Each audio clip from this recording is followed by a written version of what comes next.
नमस्कार, मेरा परिवार किचन में आपका स्वागत है। यह अचार बहुत स्वादिष्ट लगता है, इम्यूनिटी भी मजबूत होती है और इसका चटपटा स्वाद खाने वाले को काफ़ी भाता है। तो रेसिपी बनाना शुरू करते हैं। मूली गाजर का अचार बनाने के लिए आप मूली जब भी परचेज कीजिए तो ऐसी लंबी और ताज़ी मूली होनी चाहिए और इसके पत्ते भी एकदम से फ्रेश है। देखिए, आप क्या कीजिए, इन पत्तों को, ये जो छोटे छोटे पत्ते हैं ना, आप इन्हें निकाल लीजिए इस तरीके से। ये कच्ची कच्ची होती है, आप इसे ऐसे ही पानी से अच्छे से वॉश कर लीजिए और नमक लगा के खा लीजिए। अगर आपको खाना पचने में दिक्कत होती है ना, तो आप इस तरीके से पत्ते खाएंगे ना, तो आपका खाना जो नहीं पचता है वो पचने लग जाएगा। और यहाँ पर मूली मैंने अच्छे से वॉश कर लिया है और इन पत्तों को फेंकिएगा नहीं। मूली के पत्तों की भुजिया बहुत अच्छी बनती है। तो अब हम यहाँ क्या करेंगे, यहाँ पे इस तरीके से थोड़ा सा काट लेंगे। काटने के बाद इन पत्तों को साइड में रखते हैं और मूली छील लेंगे। और यहाँ पर मैंने गाजर लिया है। मूली गाजर आप कम ज़्यादा अपने अकॉर्डिंग रख सकते हैं, इसमें कोई नाप तोल नहीं है कि आपको इतना ही लेना है। आपकी फैमिली जितनी बड़ी है उस हिसाब से आप गाजर लीजिए, उस हिसाब से आप मूली लीजिए। गाजर मूली मैंने छील लिया है। अब मूली को कैसे काटना है, आप चाहे तो गोल गोल मूली काट सकते हैं, इस तरीके से गोल गोल काट सकते हैं, लेकिन क्या होता है ना, शेप बिगड़ जाती है। ये देखिए, ये हिस्सा पतला हो जाएगा और ये मोटा, तो हम इन्हें इस तरीके से काट लेंगे। पहले मूली को ऐसे काटेंगे और उसके बाद फिर बीच में इस तरीके से रख लेंगे आप यहाँ पर। और इस तरीके से आप मूली देखिए काट लीजिए। 1.5 इंच 2 इंच, इससे ज़्यादा बड़ी मूली मत काटिएगा। देखिए ऐसा होना चाहिए मूली आप जब कटिंग करेंगे तो इसी तरीके से मैं मूली काट लेती हूँ। अब यहाँ पे मैं गाजर भी 1.5 इंच से 2 इंच के लगभग मैं काट लूँगी और इस तरीके से इसे भी बीच में काट लेंगे। और काटने के बाद इसे भी बहुत ज़्यादा मोटी मोटी नहीं काटेंगे, थोड़ी पतली ही काटेंगे, इस तरीके से काट लेंगे। ये गाजर में देखिए, जब मैंने गाजर लिया है उसके अंदर पीला भाग बहुत कम है। ये देखिए, ये गाजर, इसमें पीला वाला नहीं है। और एक मैं दिखाती हूँ, अगर पीला वाला भाग आ जाए गाजर में तो आप चाहे तो डाल भी सकते हैं, लेकिन मैं इसे निकाल देती हूँ। इसमें स्वाद नहीं रहता है, इसमें मिठास नहीं होती है, तो इस तरीके से मैं इसे निकाल देती हूँ। हमेशा ये पीला भाग हमेशा निकाल के ही अचार बनाइए और फिर बाद में इस तरीके से आप इन्हें काट लीजिए। तो इसी तरीके से मैं गाजर भी काट के तैयार कर लेती हूँ। मैंने यहाँ पे गाजर और मूली काट ली है। मूली डाइजेशन के लिए काफ़ी अच्छा है, तो गाजर और मूली का अचार मैं जब भी बनाती हूँ तो हरी मिर्चें ज़रूर डालती हूँ, क्योंकि इसके साथ हरी मिर्ची का टेस्ट काफ़ी अच्छा होता है। तो मैंने यहाँ पे 8-10 हरी मिर्ची को बीच से चीरा लगा लिया है। आप यहाँ पे मिर्ची डालना चाहे तो डालिए, कम भी डाल सकते हैं और ज़्यादा भी डाल सकते हैं। और इसी तरीके से बीच में चीरा लगा के कीजिएगा, क्योंकि इन सब मसालों के साथ में मिर्ची बहुत बढ़िया तैयार होती है। तो अब मैं इसे एक बर्तन में डाल दूँगी। क्या होता है ना कि बाज़ार के जब हम अचार लेके आते हैं ना, तो खाने में तो बहुत अच्छा लगता है, लेकिन कितने लोगों की परेशानी हो जाती है, उसमें विनेगर वगैरह डाला रहता है, इस कारण। तो यहाँ पर मैं गाजर और मूली डाल दी, मिर्ची डाल दी। और मिर्ची अब ज़्यादा काट रहे हैं तो ग्लव्स पहन के काटिए या फिर सीजर से काटिए। और यहीं पर मैं डाल दूँगी, इसमें अब मैं डाल दूँगी 1 से 1.5 चम्मच भर के नमक। नमक हम बाद में भी एडजस्ट करेंगे। और यहाँ पर 1 चम्मच हल्दी पाउडर, और इसे अच्छे से मिक्स कर लेंगे। क्या होता है ना कि मूली में भी मिठास होती है, गाजर में भी मिठास होती है, तो अचार में ये मीठा मीठा अच्छा नहीं लगता है। तो ऐसा करने से क्या होगा, नमक अंदर तक जाएगा और इसके जो मीठा वाला जो पानी है वो बाहर निकल जाएगा। तो इस तरीके से मिक्स कर लेंगे अच्छे से। मिक्स करने के बाद इसे ढककर मैं 1 घंटे 1.5 घंटे के लिए इसी तरीके से रख दूँगी। और हल्दी के पानी में रखे हुए 2 घंटे हो गए हैं और ये देखिए कलर भी हल्दी ने छोड़ दिया है, कितना बढ़िया कलर है। और जो इसमें एक्स्ट्रा पानी था, वेजिटेबल में बहुत पानी होता है, जो एक्स्ट्रा पानी था वो भी निकल गया है और मूली भी सॉफ्ट हो गई है और गाजर भी। तो अब इसे हम छान लेते हैं। बाज़ार का तो वैसे अचार अच्छा लगता है खाने में, लेकिन क्या होता है कि वही विनेगर वगैरह डाला रहता है। और इस तरीके से डाल देंगे और इसे अब मैं 2 घंटे के लिए धूप में सुखाऊंगी। अगर आपको 6 महीने से साल भर स्टोर करना है तो आप क्या कीजिए, इसे 2 दिन धूप दिखा दीजिए। और मैं तो अभी 1 सप्ताह 10 दिन के अंदर ये अचार ख़त्म हो जाएगा, इसलिए मैं इसे केवल 2 घंटे के लिए धूप में रखूँगी। और ये देखिए, जो गाजर और मूली में जो मॉइस्चर था वो सारा निकल गया। अब इस पानी को हम फेंक देंगे। और अगर आपने अभी तक मेरा चैनल सब्सक्राइब नहीं किया है तो जल्दी से सब्सक्राइब करें मेरे चैनल मेरा परिवार किचन को, तुरंत नीचे दिए गए सब्सक्राइब बटन पर क्लिक करके। अगर धूप में सिखा के और इसका सारा मॉइस्चर नमक हल्दी डाल के निकाल के, और अब जो भी इसमें जो मॉइस्चर होगा वो धूप में मैं सुखाऊंगी, वो सारा निकल जाएगा। तो इस तरीके से अचार रखेंगे तो अचार आपका कभी ख़राब नहीं होगा। बहुत लोगों की शिकायत होती है 10 दिन में 8 दिन में अचार ख़राब हो गया, तो ऐसा करने से आपका अचार बिल्कुल सेफ रहेगा, ख़राब नहीं होगा। तो इसे मैं धूप में रखती हूँ 2 घंटे के लिए। जब तक सब्जियाँ सूख रही है, अचारी मसाला बना लेते हैं। यहाँ पर 2 चम्मच मैंने ली है राई। ये वही राई है जिसके सरसों का तेल निकलता है, ये बहुत बढ़िया रिजल्ट देती है अचार में। और यहाँ पर ये मैंने 1 चम्मच भर के ये पीली सरसों ली है, पीली सरसों डाल देंगे। पीली सरसों वही है जो हम कांजी पानी वगैरह बनाते हैं ना, जो डाइजेशन के लिए काफ़ी अच्छा होता है। तो इसमें जो सारे मसाले मैं डालूँगी वो डाइजेशन के लिए काफ़ी अच्छे हैं। और इस अचार को सभी खा सकते हैं, बच्चे, बुज़ुर्ग।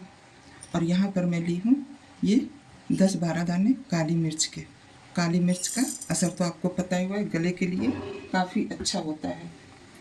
राई, सरसों, काली मिर्च को मैंने 1 मिनट तक भून लिया है। आपको जलाना नहीं है, बस भून लेना है। और यहाँ पर मैं ले रही हूँ 2 बड़े चम्मच सौंफ। सौंफ का बेनिफिट आपको पता होगा, इसका मुखवास बना के भी हम लोग खाते हैं। और ये हमारे बड़े बुजुर्ग जो हैं वो कह गए हैं कि सौंफ हर दिन खाना चाहिए, ये हमारे डाइजेशन के लिए भी काफ़ी अच्छा होता है। और इसे भी इसी तरीके से भून लेंगे। और यहाँ पर मैंने आधी छोटी चम्मच अजवाइन ली है। अजवाइन ये भी डाइजेशन का काम करती है, तो इसे भी डाल देंगे। और बहुत थोड़ा सा यहाँ पर मेथी दाना लेंगे, ज़्यादा नहीं डालिएगा, नहीं तो अचार का टेस्ट कड़वा हो जाएगा। और डाल देंगे और आँच एकदम धीमी रखेंगे और धीमी आँच में 3 से 4 मिनट भूनेंगे। या धूप आती हो घर पे तो धूप में भी रख सकते हैं। जैसे धूप में रखने से करारी करारी हो जाती है ना, बस हमें उतना ही भूनना है इसे। अब कढ़ाई चटकने की आवाज़ आपको सुनाई दे रही होगी, तो बस इसी स्टेज पे गैस बंद कर देंगे और इसे ठंडा होने देंगे। उस मसाले जब तक ठंडे हो रहे हैं तो हम यहाँ पे तेल गरम कर लेते हैं। यहाँ पर मैंने आधा कप तेल लिया है और इसे धुआंधार गरम करेंगे।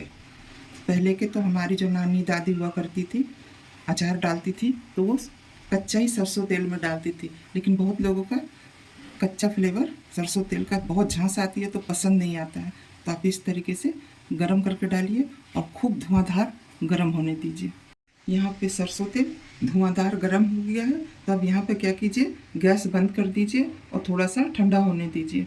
इधर मसाले जो मैंने रोस्ट करके रखा था वो भी ठंडे हो गए। रोस्ट करके डालने से क्या होता है ना, मसाले का फ्लेवर एक्टिवेट हो जाता है और आप इसे बेलन से भी पीस सकते हैं। तो हमें इन्हें कोर्स ग्राइंड करना है।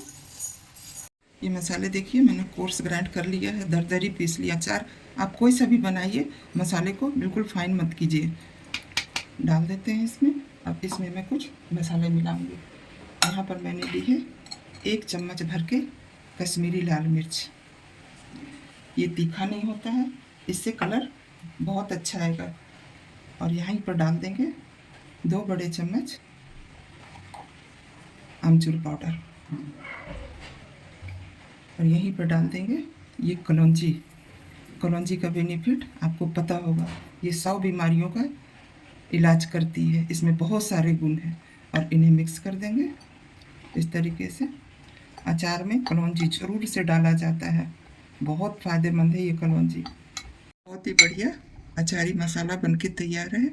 आप इस मसाले को और भी अधिक बना के रख सकते हैं स्टोर करके।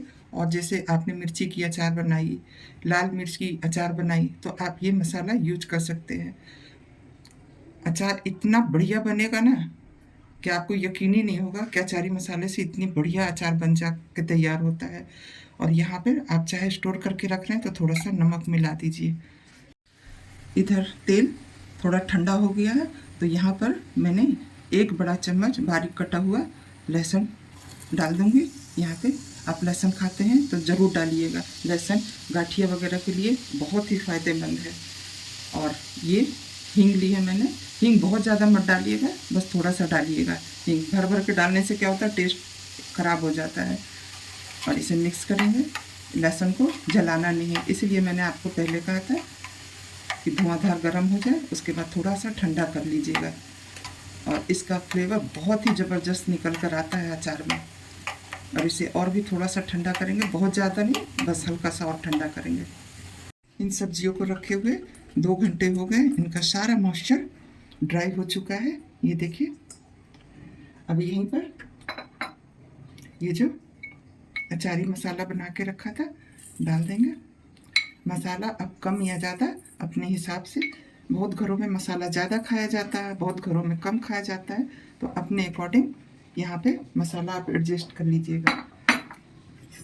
और यहीं पर डाल देंगे हल्दी। थोड़ी सी ड्राई होने के बाद कम हो गई है, बहुत थोड़ी सी हल्दी यहाँ पे डाल देंगे। और यहीं पर ये जो तेल ठंडा हो गया था वो डाल देंगे। इन सबों को अच्छे से मिक्स कर देंगे। मैंने यहाँ तेल कम डाला है, वैसे अचार में आप जितना तेल डालिए, अचार अंदर डूबा हुआ होना चाहिए और तेल ऊपर होना चाहिए। ये आप अपने पसंद से तेल कम या ज़्यादा डाल सकते हैं। तो मुझे तो ये सप्ताह 10 दिनों के लिए मैं बना रही हूँ, तो तेल में थोड़ा सा कम ही डालूँगी। और देखिए यहाँ पे थोड़ा सा सूखा सूखा लग रहा है मसाला, थोड़ा कम। यहाँ पर मैं 1-2 चम्मच वापस से और मसाले डाल दूँगी। और यहीं पर आप चख के देख लीजिएगा, अगर नमक कम लग रहा है या मिर्ची कम लग रही हो तो यहाँ पे आप मसाले डाल के एडजस्ट कर सकते हैं। मसाले इतना डालिए कि सब्जियाँ अच्छे से कोट हो जाए। ये देखिए कितना बढ़िया लग रहा है देखने में। और यहाँ पर मैंने चख के देखा था तो मुझे नमक थोड़ा सा कम लग रहा है, तो मैं यहाँ पे नमक डाल दे रही हूँ। ये सेंधा नमक है, तो मैं सेंधा नमक डाल रही हूँ यहाँ पे। मिक्स कर देंगे। अचार को स्टोर कैसे करना है, एक सूखी जार लीजिए, जार एकदम सूखी होनी चाहिए, और इस तरीके से आप अचार डाल दीजिए। उसके बाद ढक्कन लगा दीजिए।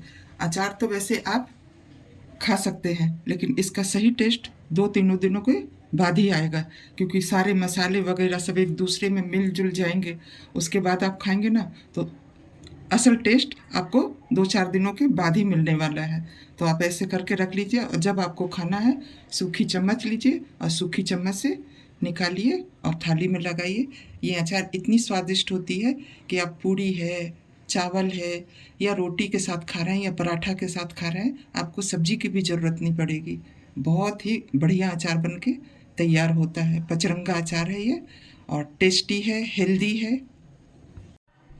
सर्दियों के लिए खास गाजर मूली का अचार सेहत के लिए बेहद लाभकारी होता है। गाजर और मूली दोनों ही पेट संबंधी बीमारियों में काफ़ी फ़ायदा करती है। अगर आपको मेरी रेसिपी पसंद आ रही हो तो आपके अपने चैनल मेरा परिवार किचन को लाइक, सब्सक्राइब और शेयर करना बिल्कुल भी ना भूलें। आप मुझे कहाँ से, किस देश से देख रहे हैं, मुझे कमेंट बॉक्स में बता सकते हैं। इस तरीके से आपसे जुड़कर मुझे बहुत अच्छा लगता है। अब मिलते हैं एक और नई रेसिपी के साथ। तब तक के लिए good bye, take care and thanks for watching.